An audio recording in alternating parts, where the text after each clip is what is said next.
यो दृश्यमा हामीले देखिरहेका छौँ एकजना नेपाल प्रहरीको स्टाफले सुत्केरी महिलालाई हेरचाह गरिरहेको जस्तो देखिन्छ।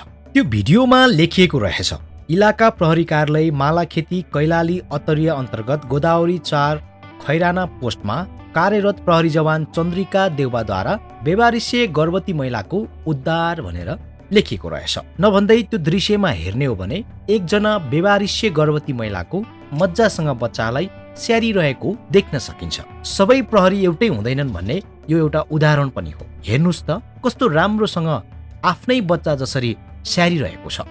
साँच्चीकै मानवता भनेको त यस्तो पो हुनुपर्छ। नेपाल प्रहरीमा पनि मानवता रहेछ भन्ने उक्त दृश्यले देखाएको छ। जनतालाई आवश्यक परेको जुनसुकै समस्या पनि समाधान गर्न सक्ने रहेछ भन्ने यो दृश्यले देखाइरहेको छ।